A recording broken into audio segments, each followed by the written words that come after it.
Prions ensemble. Dieu notre Père qui est aux cieux, quand nous étions dans l'obscurité et que nous étions des pécheurs, tu as eu de la compassion pour nous et tu as envoyé ton Fils unique Jésus pour nous sauver. Et nous savons que par le sang précieux de Jésus, nous avons été sauvés, nous avons été sanctifiés et nous sommes devenus justes devant tes yeux. Seigneur, grâce à notre statut, nous avons cet espoir que nous te rejoindrons dans le royaume des cieux. Aide-nous à ne pas nous focaliser sur les choses du monde, mais toujours sur les choses du royaume des cieux. Nous sommes aujourd'hui ici pour écouter ta parole. Aide-nous à la comprendre et à l'appliquer dans notre vie.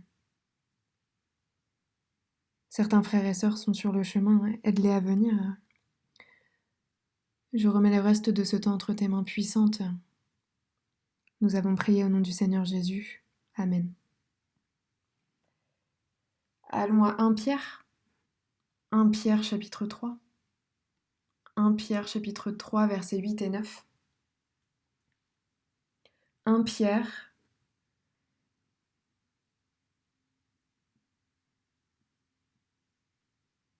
chapitre 3 versets 8 et 9.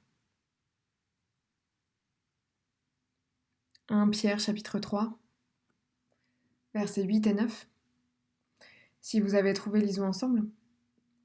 Enfin, soyez tous animés des mêmes pensées et des mêmes sentiments, pleins d'amour fraternel, de compassion, d'humilité. Ne rendez point mal pour mal ou injure pour injure. Bénissez au contraire, car c'est à cela que vous avez été appelés, afin d'hériter la bénédiction.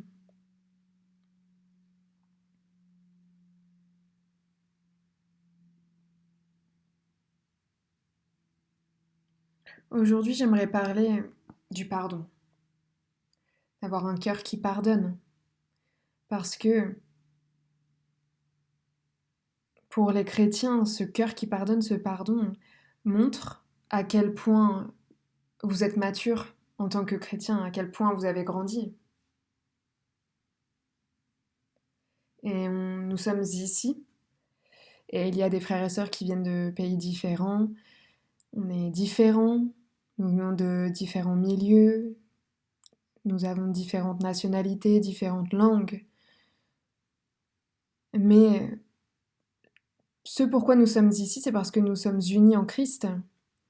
Et quand nous sommes unis en Christ, il y a quelque chose d'important et c'est le pardon. Quand on essaie également de prêcher l'évangile aux autres, il n'essaie pas juste d'écouter ce qu'on dit.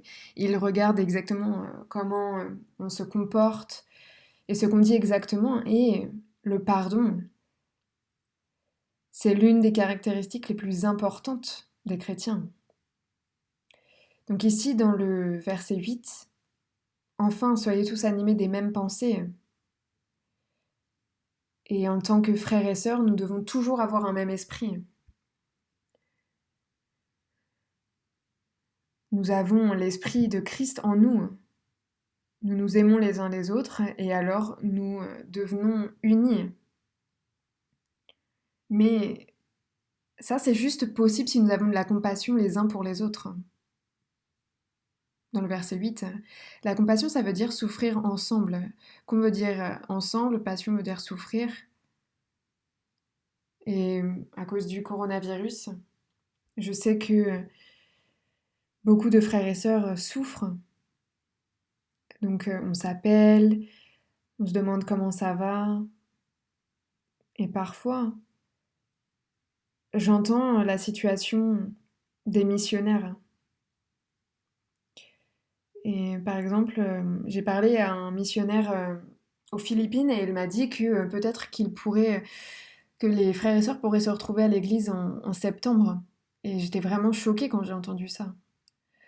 Et nous, par la grâce de Dieu, depuis la semaine dernière, on peut enfin se réunir.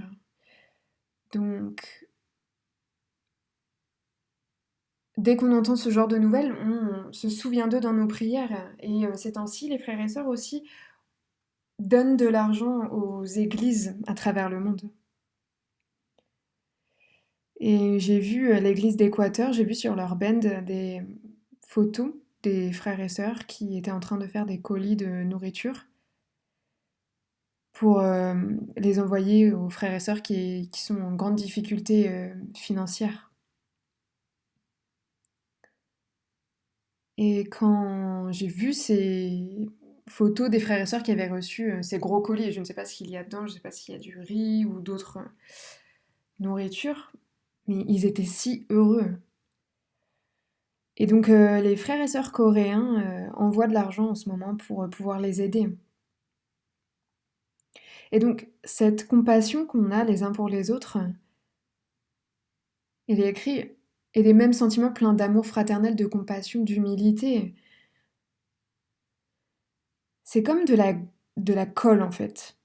Quand on met quelque chose ensemble pour que ça colle, on met de la colle. Et donc il y a cette compassion, cet amour. Et dans le verset 9, c'est important, et c'est à propos du pardon, souvenez-vous de ça. Ne rendez point mal pour mal ou injure pour injure. Bénissez au contraire. Pensez à ça. Quand quelqu'un parle mal de vous, vous n'avez rien fait de mal, mais il vous accuse faussement. Et donc il commence à propager des rumeurs à propos de vous. Supposez que dans ce cas, vous vous sentiez vraiment mal. Vous pourriez penser, je dois lui faire la même chose. Je dois me battre contre elle, je dois commencer à propager des rumeurs sur cette personne, mais s'il vous plaît, rappelez-vous, toute la Bible nous parle d'amour. Ne rendez point mal pour mal ou injure pour injure. C'est le cœur de Dieu. Vous vous souvenez de David? Après avoir été oint par Samuel, il a été le prochain roi. Mais qui était le roi qui était vraiment jaloux de David? Celui qui le pourchassait tout le temps. C'est le roi? Ah, je sais que vous portez les masques, donc c'est le roi Saül, n'est-ce pas? Donc le roi Saül, il a passé presque 10 ans à pourchasser David pour le tuer. Parce qu'il était juste jaloux de lui. Parce que les gens chantaient que le roi Saül en avait tué 1000 et le roi David en avait tué 10 000. Et donc il chantait à la gloire de David. Et le roi Saül, il se sentait vraiment mal. Et il s'est dit, je vais le tuer. Et comme vous le savez, 2 fois. 2 fois, David a eu la chance de pouvoir tuer le roi Saül. Mais quelque part, c'est Dieu qui a fait que le roi Saül et ses soldats dormaient et le roi David était là. Et 2 fois, il a eu la chance de pouvoir le tuer, de pouvoir tuer le roi Saül. Et je pense que si j'avais été à la place du roi David, moi j'aurais pensé comme ça. Waouh, merci Dieu, tu m'as donné cette chance de pouvoir le tuer. Moi, je le pardonne et lui, il essaie toujours de me tuer. Et toi, tu me donnes la chance de pouvoir me venger et de pouvoir le tuer. Mais qu'est-ce qui s'est passé? Le roi David, lui, il n'a pas tué le roi Saül. Une fois, il a pris la lance, une fois, il a pris d'autres armes. Le roi Saül savait que David avait la chance de le tuer. Et ça, c'est l'esprit de Christ. On pardonne. Et ce pardon, il n'y a que les chrétiens qui peuvent le faire. Parce que nous avons été pardonnés par Dieu. Et seulement quand nous sommes pardonnés, nous pouvons pardonner les autres. Et pensez à ça. Supposez que quelqu'un vous ait fait du mal. Supposez que quelqu'un vraiment vous ait fait quelque chose de mal. Pensez à ça. Premièrement, quand les gens pêchent contre vous, en fait, ils brisent, ils violent la loi de Dieu. Et aussi, ils font quelque chose de mal envers vous. Mais quelle est la chose la plus sérieuse, la plus grave? Briser, violer la loi de Dieu ou faire quelque chose de mal contre vous? Qu'est-ce que vous pensez? Déjà, il fait quelque chose de mal contre vous et il viole la loi de Dieu. Quelle est la chose la plus grave, la plus sérieuse? Vous ne savez pas? Je crois que la chose la plus grave, c'est de briser la loi de Dieu, violer la loi de Dieu.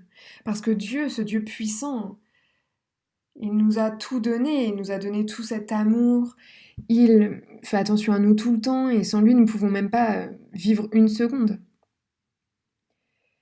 Et quand il y a quelqu'un qui viole la loi de Dieu, c'est vraiment sérieux, c'est vraiment grave, cette personne ira en enfer. Juste avec un péché, c'est vraiment sérieux, n'est-ce pas? Mais beaucoup trop de fois, nous nous focalisons sur nos propres sentiments et non pas sur comment Dieu se sent. Et donc, nous jugeons cette personne puisque il a brisé, violé la loi de Dieu. Mais violer la loi de Dieu, c'est plus sérieux. Et même vous qui jugez cette personne, vous êtes pareil. Et je me suis retrouvée J'ai remarqué que quand je souligne les erreurs des autres, je me retrouve à faire en fait la même chose. Et en tant qu'humain, nous n'avons aucun droit de juger les autres. Il n'y a que Dieu qui puisse juger. Et Dieu le savait. Et Dieu avait une grande foi envers Dieu. Parce qu'il pensait, même si je ne tue pas le roi Saül, Dieu va le juger. Et il l'a fait. Et vous savez comment? Vous savez comment le roi Saül est mort?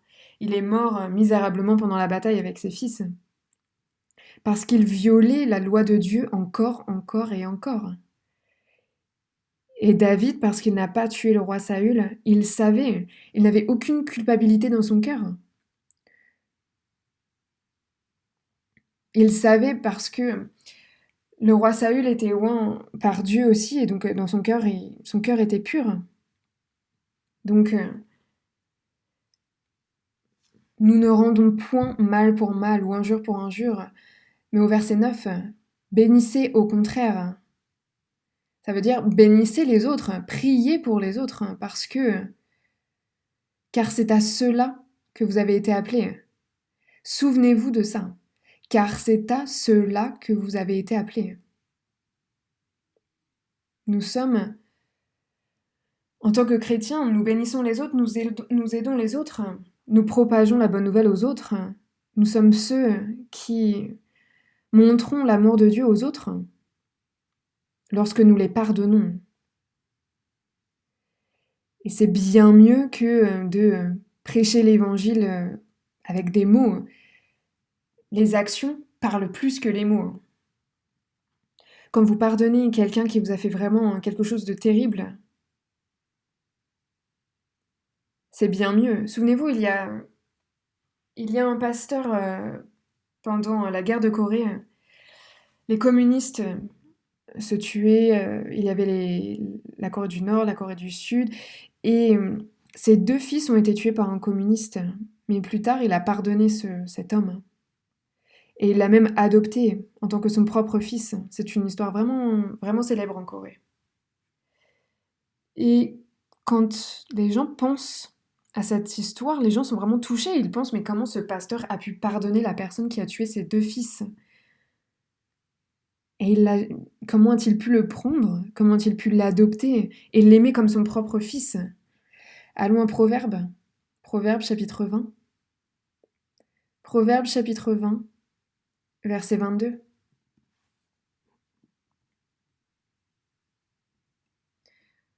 Proverbe chapitre 20, verset 22. Lisons ensemble. Ne dis pas je rendrai le mal.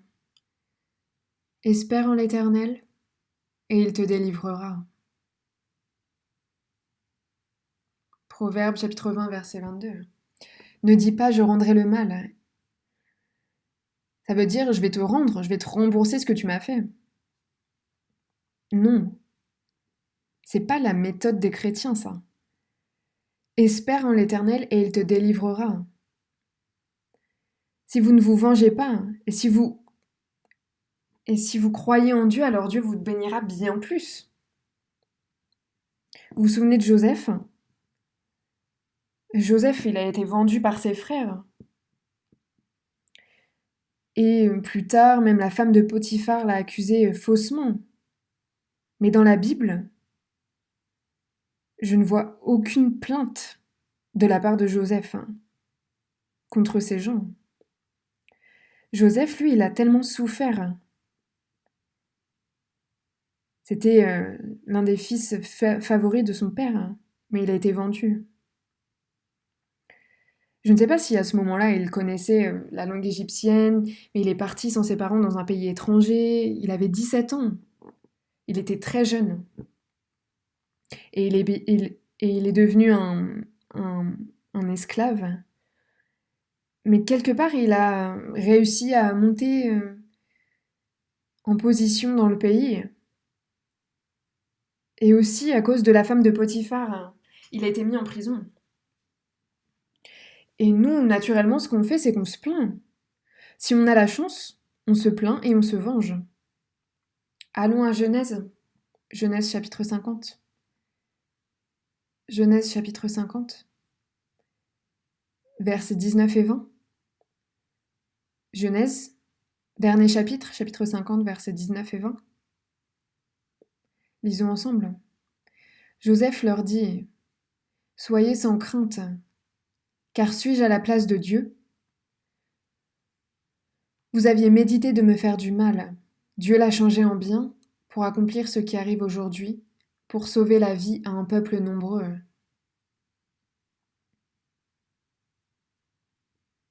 Souvenez-vous, Joseph a dit, « Soyez sans crainte,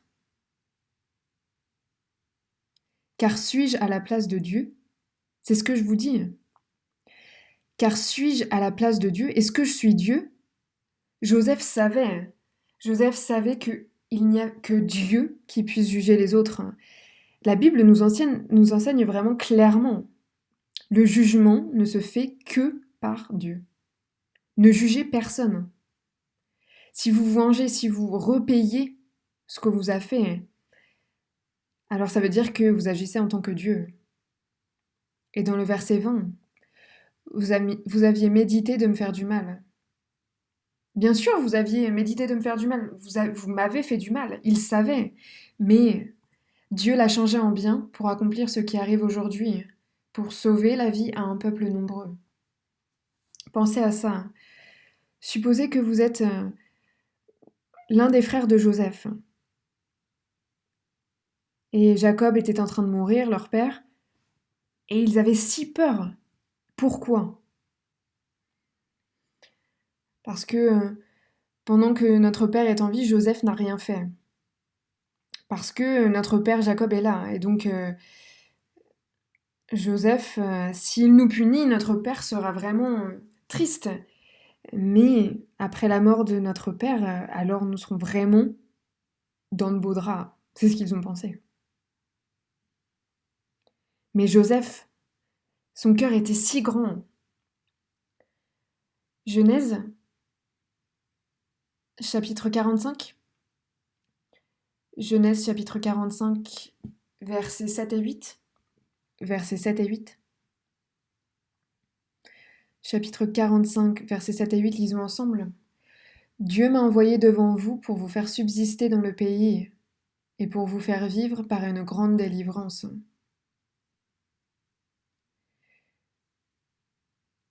Ce n'est donc pas vous qui m'avez envoyé ici, mais c'est Dieu. Il m'a établi père de Pharaon, maître de toute sa maison et gouverneur de tout le pays d'Égypte.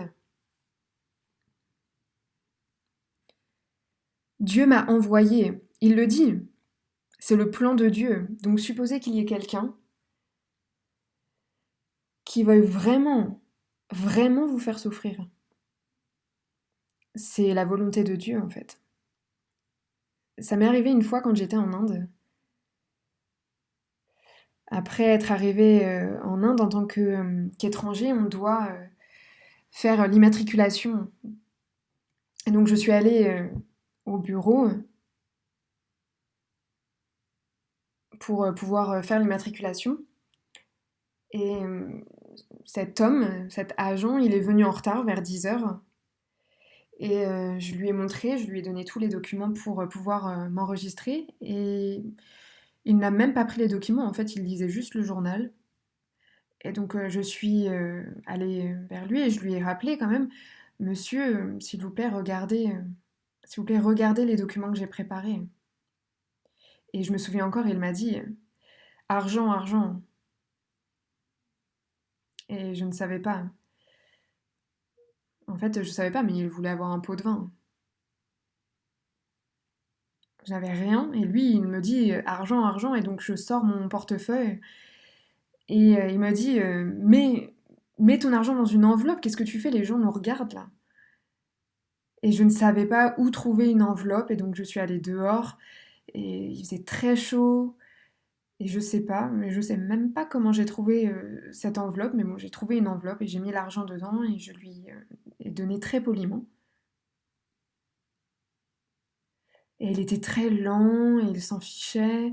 Et donc, quand j'étais assis, vraiment, mon cœur était oh, qu'est-ce que je peux faire? Qu'est-ce que je peux faire? Mais peut-être que je peux prendre sa photo et la mettre en ligne et et dire ah, cet officier indien, il a fait ça, il a fait ça.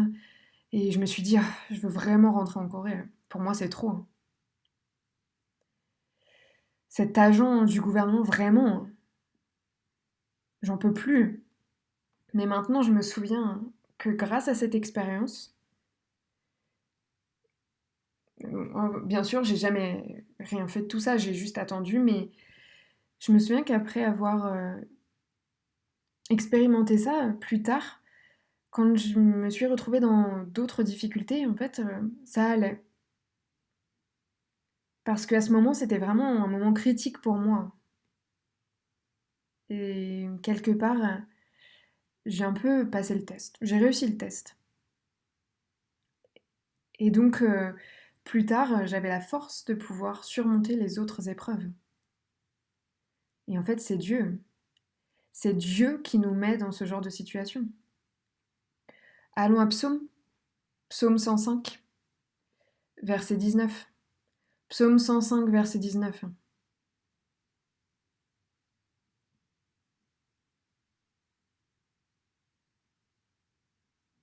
Psaume 105, verset 19. Lisons ensemble. Jusqu'au temps où arriva ce qu'il avait annoncé, et où la parole de l'Éternel l'éprouva. C'est à propos de Joseph, ce verset. Verset 17. Il envoya devant eux un homme, Joseph fut vendu comme esclave. On serra ses pieds dans des liens, on le mit au fer. Donc il était vendu comme esclave, il était en prison, ses pieds, on serra ses pieds dans des liens, on le mit au fer, et il souffrait. Qu'est-ce qui s'est passé? C'était comme une préparation pour le rendre gouverneur souverain de l'Égypte et pour qu'il puisse sauver énormément de gens. Le Seigneur était en train de le tester. Dieu l'a testé, il l'a entraîné, c'était le plan de Dieu. Et Joseph croyait en Dieu, il avait confiance en Dieu.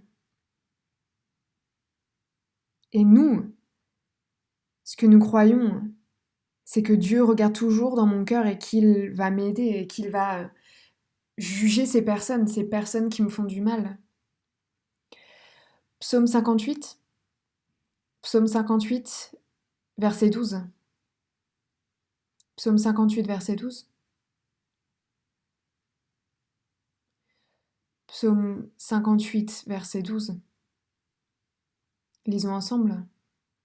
Et les hommes diront, oui, il est une récompense pour le juste, oui, il est un Dieu qui juge sur la terre. Vous savez, oui, oui. Savez-vous quel genre de chrétien vous êtes? Est-ce que vous savez?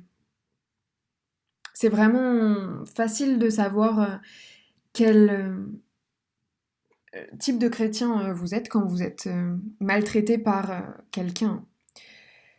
Est-ce que vous vous mettez en colère? Est-ce que vous vous plaignez? Est-ce que vous essayez de vous venger? Est-ce que vous essayez de vous venger par vous-même?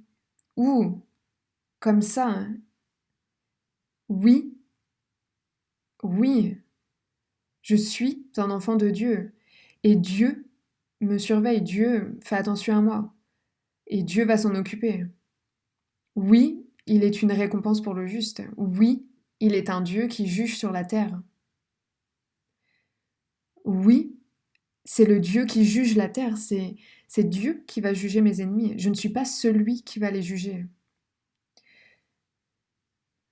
Psaume 37. Psaume 37, versets 7 et 8. Psaume 37, versets 7 et 8.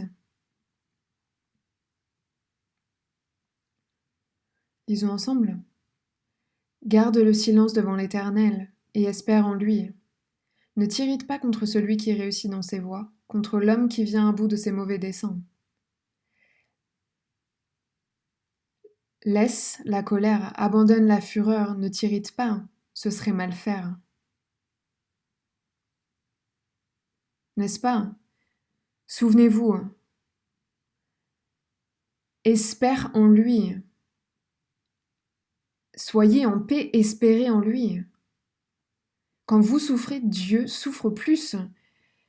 Si vous avez des enfants, vous savez que quand vos enfants sont malades, les mères, les pères, ils souffrent plus.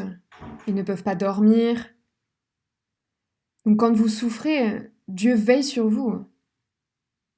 Ne t'irrite pas. Ça veut dire ne te plains pas. Ne t'irrite pas contre celui qui réussit dans ses voies. Il y a des gens qui sont vraiment... qui réussissent en, en vous faisant des choses mauvaises, en vous... vous pensez, mais Dieu, pourquoi ils font ça et pourquoi moi je souffre et cette personne ne souffre pas? Mais à ce moment-là, verset 8, laisse la colère, abandonne la fureur. Les chrétiens se mettent en colère et ils essayent de rendre ce qu'on leur a fait, mais ce n'est pas le moyen. Souvenez-vous, Jésus sur la croix,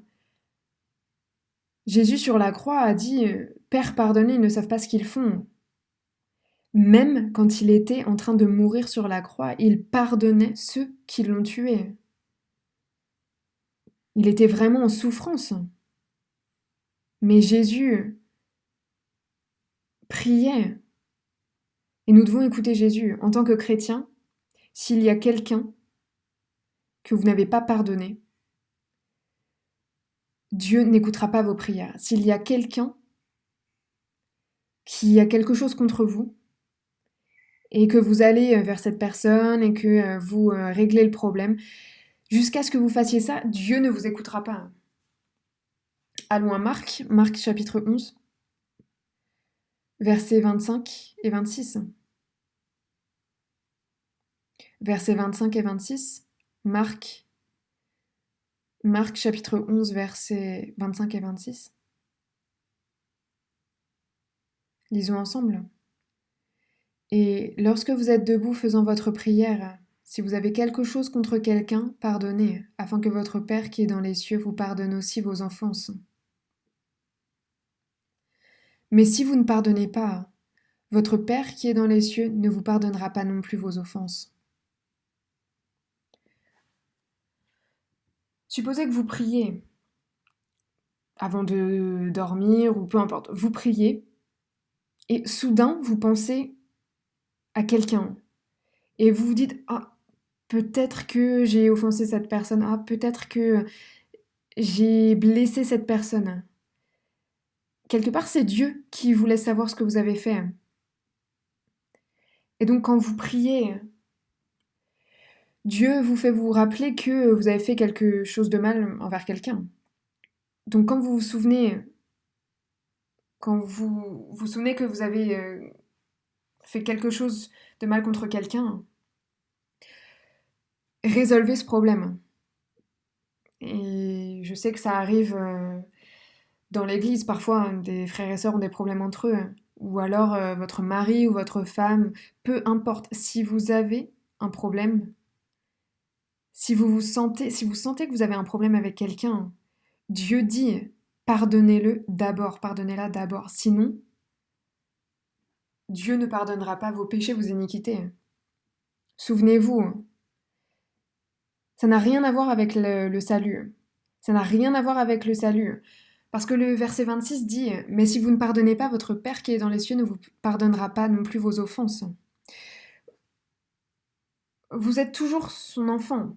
Mais le problème, c'est que si vous ne pardonnez pas quelqu'un, alors il y aura une mauvaise relation avec le Père. Le Père dit, pourquoi ne l'as-tu pas pardonné? En tant que chrétien, un chrétien qui pardonne est un chrétien vraiment mature. Et vous pouvez connaître la Bible autant que vous voulez, vous pouvez aller à l'église tout le temps, mais si vous ne pardonnez pas, Dieu n'écoute même pas vos prières. Dieu dit, résous ce problème d'abord. Allons à Matthieu chapitre 5. Matthieu chapitre 5, verset 7. Verset 7. Matthieu chapitre 5, verset 7. Lisons ensemble. Heureux les miséricordieux, car ils obtiendront miséricorde. Si vous pardonnez les autres, ils vous pardonneront aussi. Nous savons qu'en tant que chrétiens, ce que nous semons, nous le récoltons plus tard. Si nous blessons les autres, alors nous le récolterons. Mais si vous êtes miséricordieux, indulgent, alors vous aurez de la miséricorde également. C'est la promesse de Dieu. Et même Dieu dira, et Dieu vous dira de pardonner les autres. Et je vous ai dit que une des raisons pour lesquelles vous devez pardonner les autres, c'est que nous pourrions faire la même chose plus tard. Et c'est un peu embarrassant, mais supposez que quelqu'un vous ait menti. Et vous dites à cette personne, pourquoi tu m'as menti? Et donc vous êtes en train de réprimander cette personne. Et plus tard, vous vous retrouvez à mentir. Nous sommes comme cette personne. Nous ne sommes pas parfaits. Et il y a quelqu'un qui a dit, les chrétiens ne sont pas parfaits, ils pardonnent juste. Et nous avons toujours cette nature pécheresse, mais nous pardonnons. Et en tant que personne qui a été pardonnée par Dieu, nous devons pardonner. Sinon, plus tard, nous pourrons faire la même chose. Allons à Galates chapitre 6, pardon. Galates chapitre 6, verset 1. Galates chapitre 6, verset 1. Lisons ensemble. Frères, si un homme vient être surpris en quelque faute, vous qui êtes spirituels, redressez-le avec un esprit de douceur. Prends garde à toi-même, de peur que tu ne sois aussi tenté.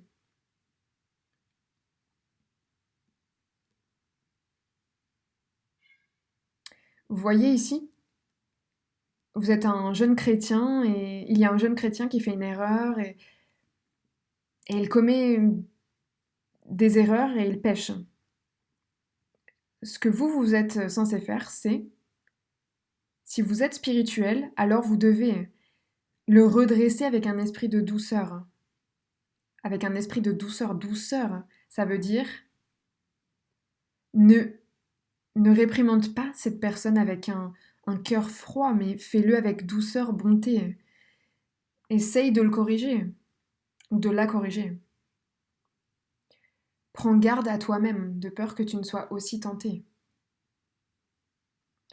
Vous pourriez être tenté vous aussi, et vous pourriez vous aussi faire la même chose.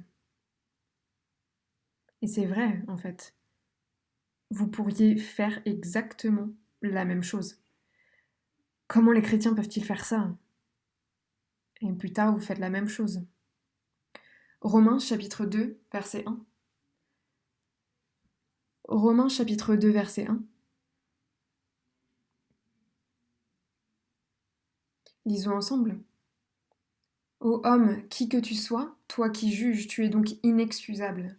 Car en jugeant les autres, tu te condamnes toi-même, puisque toi qui juges, tu fais les mêmes choses.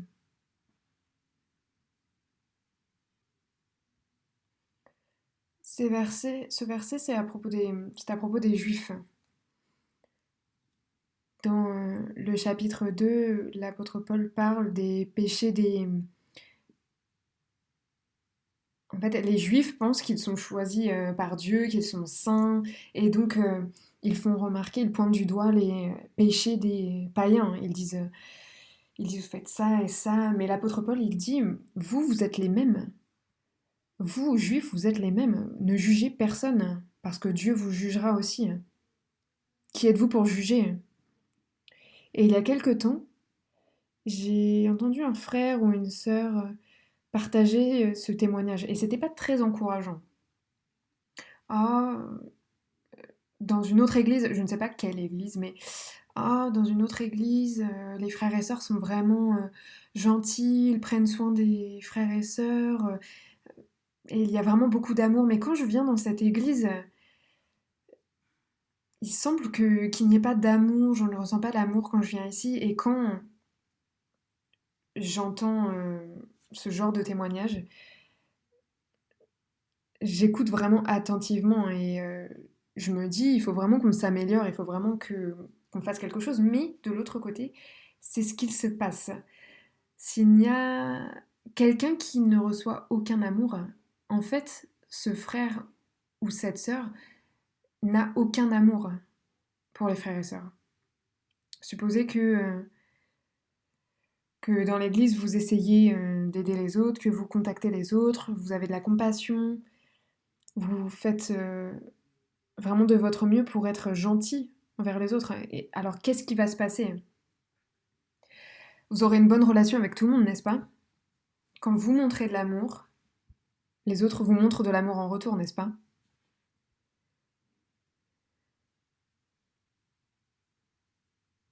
Mais ce frère ou cette sœur, quand elle a dit ça, on doit vraiment penser à notre situation d'abord. Est-ce que j'aime vraiment les frères et sœurs? Est-ce que je fais ça pour les frères et sœurs? Est-ce que je montre de l'amour aux frères et sœurs? Ce serait vraiment bien de s'examiner ainsi. Et bien sûr, nous pouvons aider les autres physiquement, financièrement, mais dans notre église, je crois vraiment que nous nous focalisons sur quelque chose de beaucoup plus spirituel. Quand on voit quelqu'un qui ne croit pas, évidemment, on l'aide physiquement et on lui demande d'écouter la parole de Dieu. Et donc, on s'attache plus aux choses spirituelles. Est-ce qu'il est sauvé? Est-ce qu'il n'est pas sauvé? Et ça, c'est la chose la plus importante en fait. Et quand ils seront sauvés, ils apprécieront ça vraiment. Ils se diront, ah, maintenant je réalise pourquoi Jésus est venu et est mort pour moi. Et ils auront cette paix dans leur cœur. Et donc peut-être qu'on n'est pas assez bon là-dedans et peut-être que oui, les autres églises, elles aident les pauvres et elles font beaucoup d'autres activités pour les autres. J'ai vraiment entendu ça que d'autres églises préparent de la nourriture et aident les personnes pauvres et leur donnent à manger gratuitement. Mais nous, on se focalise vraiment sur les choses spirituelles et sur le fait que la personne reçoive le salut. Et donc, quand nous jugeons les autres, nous devons vraiment faire attention. Nous devons d'abord nous examiner. Si nous devons d'abord nous examiner pour savoir si nous ne faisons pas les mêmes erreurs. Et je vais vous dire quelque chose. En tant que chrétiens, nous sommes les seuls. Nous sommes les seuls qui puissions pardonner les autres avec tout notre cœur. Allons à Luc chapitre 7. Luc chapitre 7, verset 47. Luc chapitre 7,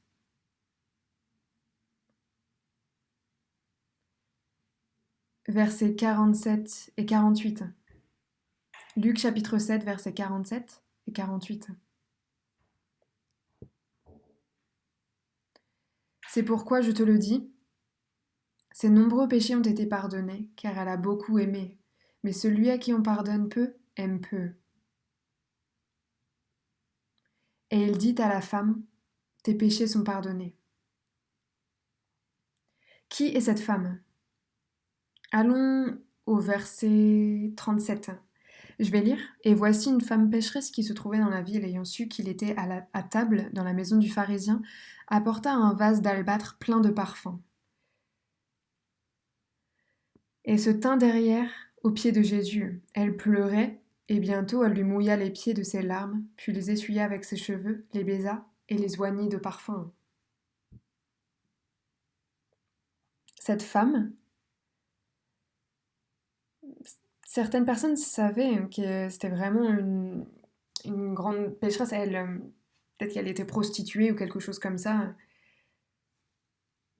Et les gens ne voulaient même pas la rencontrer. Ils ne voulaient même pas devenir intime avec elle. Donc quand elle est venue à Jésus, parce qu'elle a entendu que Jésus serait là, ce qu'elle a fait, c'est que elle s'est mise à pleurer et elle s'est mise à laver les pieds de Jésus avec ses larmes. Et ces larmes, ce sont des larmes de repentance. Parce que vraiment, elle voulait être pardonnée de ses péchés. Et dans le verset 48, Jésus dit, tes péchés sont pardonnés, tes péchés sont pardonnés. Et qu'est-ce que vous pensez? Comment pensez-vous qu'elle se sentait à ce moment-là? Tes péchés sont pardonnés. Elle était si heureuse. Verset 47, c'est pourquoi je te le dis, ses nombreux péchés ont été pardonnés car elle a beaucoup aimé. Quand vous êtes pardonné et vous savez que vous aviez énormément de péchés, alors vous pouvez pardonner les autres parce que vous avez expérimenté l'amour de Dieu. Pensez ainsi. C'est vraiment difficile pour moi de m'aimer parce que je me connais, vous comprenez? Je me connais très bien, donc c'est difficile de m'aimer. Mais quand les gens me regardent, ils se disent ah c'est un pasteur et donc ils ne connaissent pas les détails de ma vie. Mais moi je me connais et moi je sais qui je suis. Et parfois je me dis waouh, vraiment m'aimer c'est difficile. C'est une des choses les plus difficiles. Mais Jésus vous a aimé quand vous avez reçu le salut. Il savait tout de vous. Peu importe ce que vous pensez, peu importe ce que vous faites, peu importe ce que vous faites en secret, peu importe ce que vous avez fait dans votre vie, il sait tout. Et il vous aime quand même. Est-ce que vous trouvez que c'est facile ou que c'est difficile? C'est difficile, n'est-ce pas?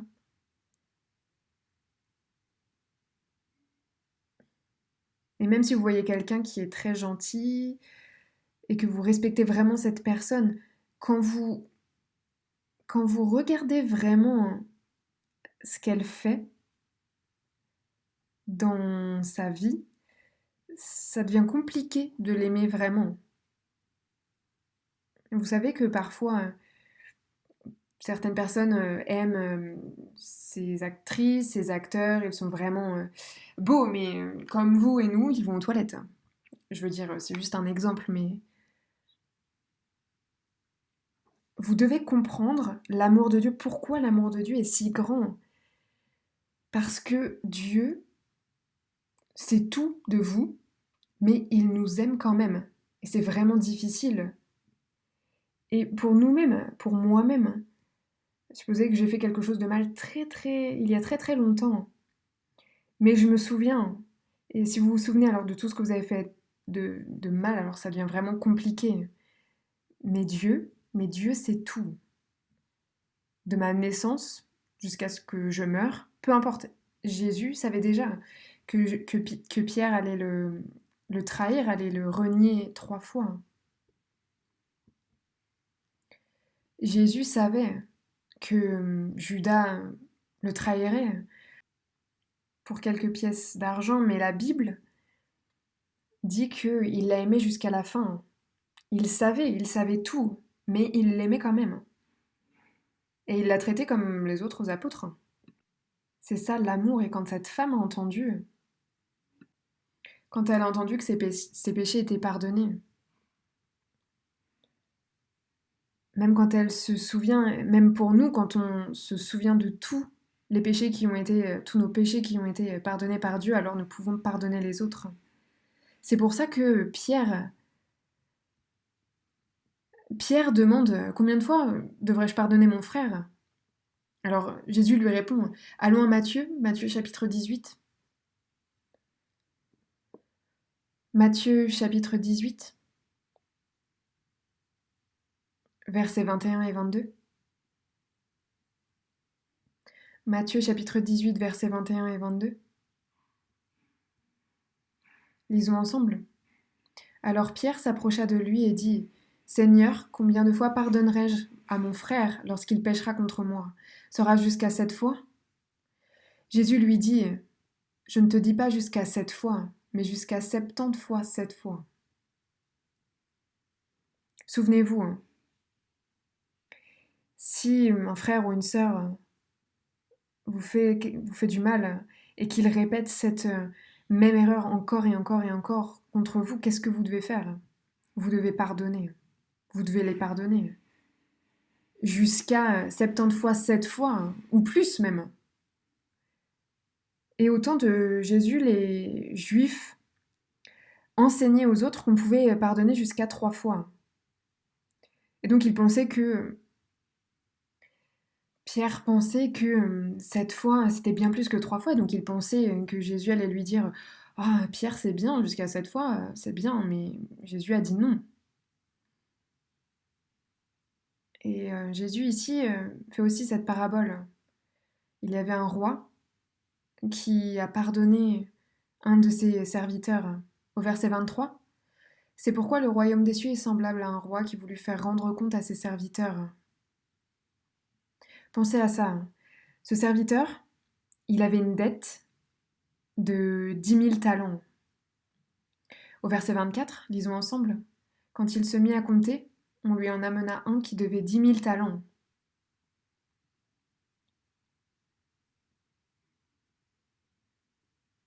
Et peut-être que vous ne vous rendez pas compte à quel point 10 000 talents, c'est beaucoup.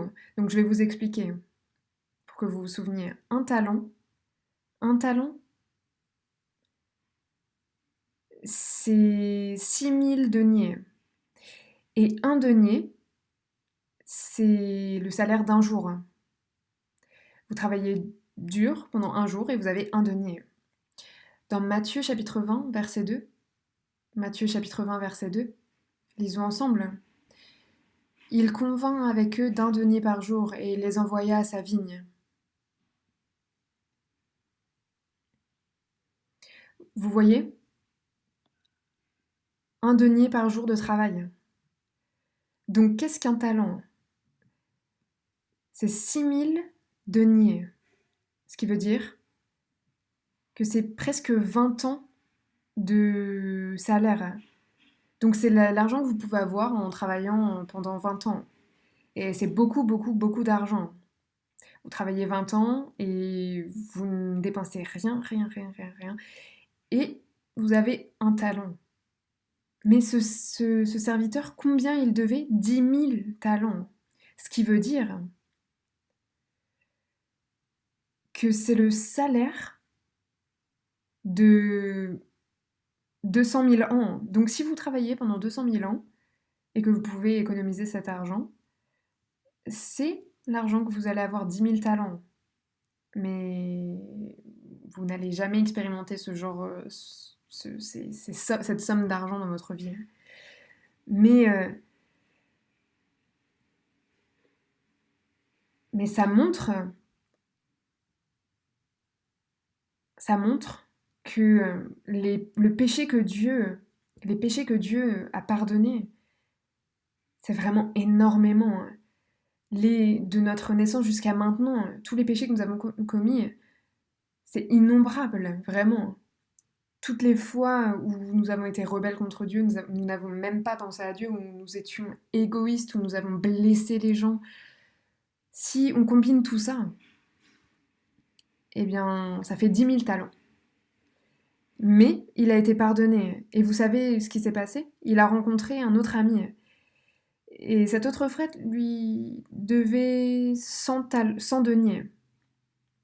Et donc vous savez maintenant que 100 deniers, c'est bien moins qu'un talent.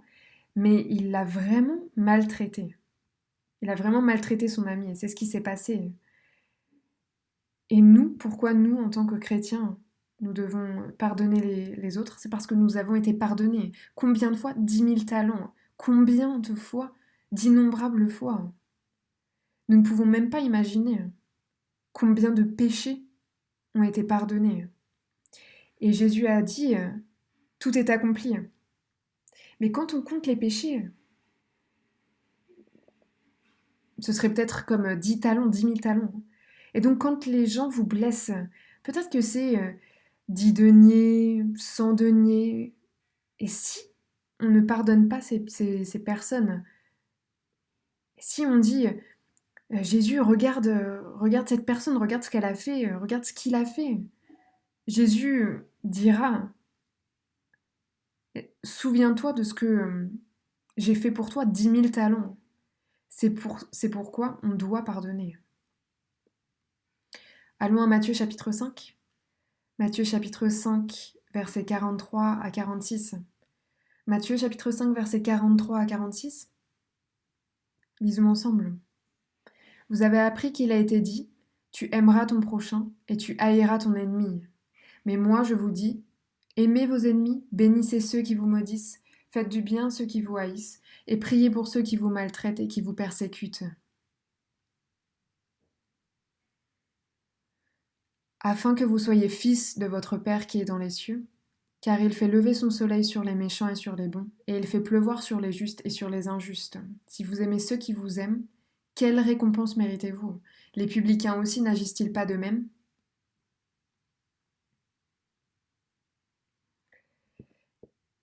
C'est vraiment difficile.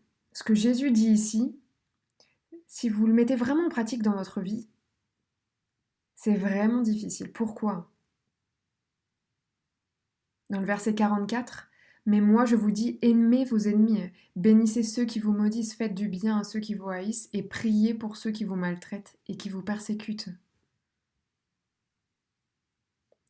Quand j'étais en Inde, il y avait cet état de Manipur, et il y avait beaucoup de tribus, dans ces tribus, il y avait beaucoup de chrétiens. Et en fait, les tribus s'entretuent beaucoup. Et quand il y a une personne d'une tribu qui blesse la personne d'une autre tribu, alors ils commencent à se battre. Et cette tribu ramène plus de personnes pour blesser encore plus la personne qui a blessé l'autre. Et donc, ils se battent, et donc ça devient de pire en pire, et donc ils commencent à se tuer les uns les autres, et ça arrive tout le temps. Mais ici, ce que Jésus dit, aimez vos ennemis, bénissez ceux qui vous maudissent. S'il y a quelqu'un qui vous maudit, bénissez-le. Faites du bien à ceux qui vous haïssent et priez pour ceux qui vous maltraitent et qui vous persécutent. Et souvenez-vous de ce que Jésus a dit. Si quelqu'un te frappe sur une joue, présente-lui aussi l'autre. Parfois, je sais que c'est vraiment difficile. Et maintenant, je sais que Jésus a dit, verset 46, si vous aimez ceux qui vous aiment, quelle récompense méritez-vous? Les publicains aussi n'agissent-ils pas de même? Si on aime ceux qui nous aiment, alors nous sommes juste des non-chrétiens. Nous ne croyons pas. Parce que ceux qui ne croient pas, ils aiment ceux qui les aiment. C'est dans notre nature. Si quelqu'un nous traite bien, alors on traite cette personne correctement aussi. Mais en tant que chrétien, parce que nos péchés ont tous été pardonnés.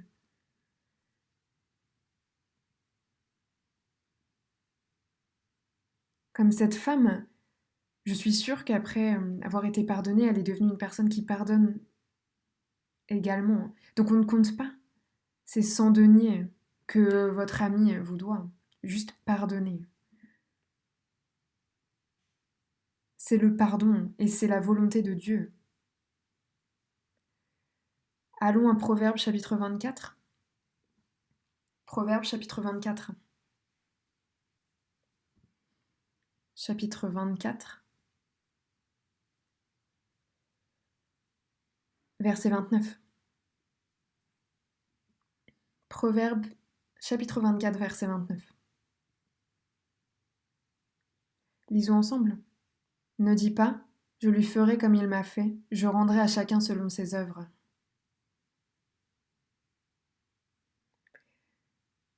C'est la nature humaine. Je rendrai comme il m'a fait, œil pour œil. Mais Dieu dit, ne fais pas ça. Je lui ferai comme il m'a fait, je rendrai à chacun selon ses œuvres. Ne faites pas ça. Vous êtes ceux qui vraiment expérimentent, qui connaissent l'amour de Jésus. Et quand on aime les autres, quand on pardonne les autres, alors Dieu sera si fier de nous. Je vais vous dire, c'est pas facile, c'est vraiment difficile. Je vous dis vraiment, c'est dans notre nature de ne pas être comme ça. Mais la volonté de Dieu, c'est on pardonne les autres, on se pardonne les uns les autres. On ne se met pas en colère. En tant que chrétien, si on est en colère, si vous montrez votre colère aux autres, ça n'aide vraiment pas à prêcher l'évangile. Dans Proverbe chapitre 16, verset 32. Proverbe chapitre 16, verset 32. Lisons ensemble. Celui qui est lent à la colère vaut mieux qu'un héros, et celui qui est maître de lui-même que celui qui prend des villes. C'est intéressant. Même celui qui est vraiment un héros, il ne peut pas cacher sa colère. En fait, ne pas s'énerver, c'est vraiment difficile. Donc celui qui est maître de lui-même est mieux que celui qui prend des villes. Et nous, les Coréens, on est vraiment connus pour être assez en colère souvent, et donc on est connus pour ça. Et donc les gens se disent pourquoi ils sont toujours en colère, les Coréens. Mais ça va un peu mieux ces temps-ci, ces dernières années. Mais je sais que c'est vraiment difficile de ne pas se mettre en colère. Ça sort juste comme ça. Et parfois on se dit, on regrette, on se dit, ah, pourquoi j'ai montré ma colère comme ça?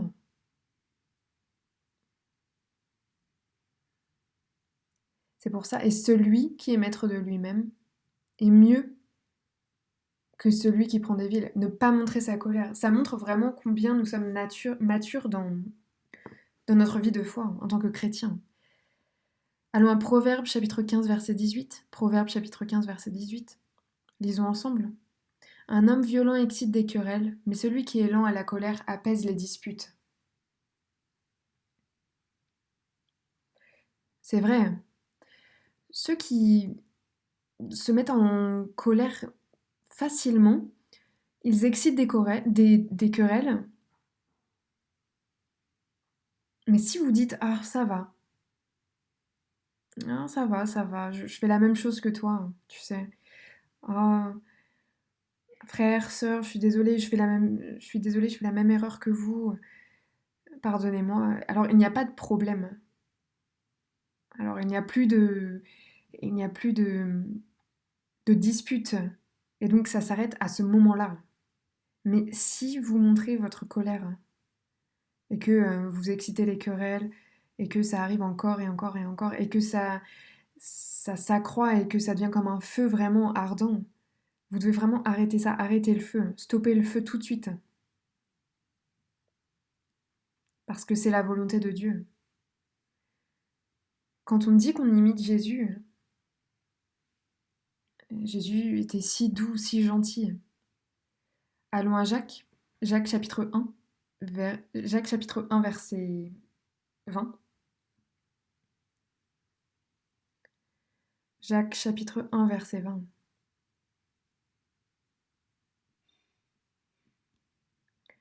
Jacques chapitre 1 verset 20, lisons ensemble.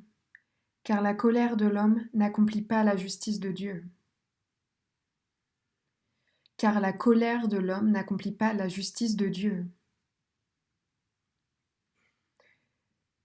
Et on veut toujours accomplir la justice de Dieu dans notre vie. Nous voulons vraiment montrer l'amour de Dieu aux autres. Nous voulons vraiment partager cet amour à travers la prédication de l'Évangile. Et donc ne vous mettez pas en colère, car la colère de l'homme n'accomplit pas la justice de Dieu.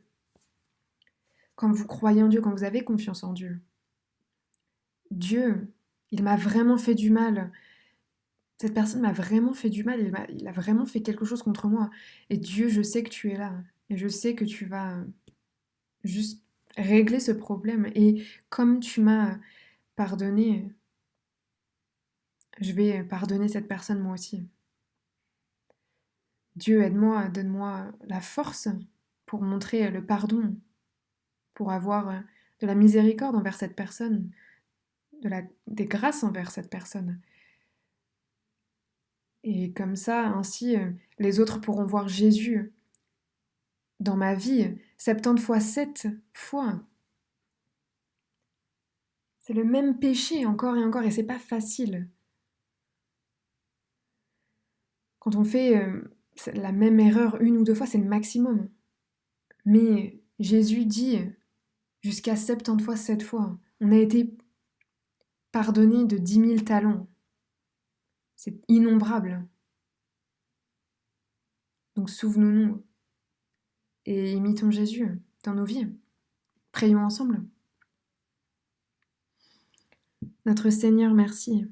Merci de nous avoir enseigné que même après le salut, nous avons cette nature pécheresse et que nous agissons toujours comme le temps où nous n'étions pas sauvés, mais nous sommes maintenant tes enfants et nous voulons être ta lumière. Surtout, donne-nous un cœur qui pardonne. Nous voulons être des personnes qui pardonnent parce que nous avons été pardonnés, nous sommes devenus justes à tes yeux. Et tu ne vois plus aucun de nos péchés parce qu'ils ont été couverts par le sang de Jésus. Aide-nous, Seigneur, pour que nous soyons plus miséricordieux envers les autres, que nous pardonnions les autres et que nous puissions pardonner, partager ton amour avec les autres. Sans toi, nous ne pouvons faire ça. Aide-nous, s'il te plaît. Aide-nous pour que le Saint-Esprit nous encourage et nous aide, pour que nous puissions grandir. Merci pour ce moment. Nous avons prié au nom du Seigneur Jésus. Amen.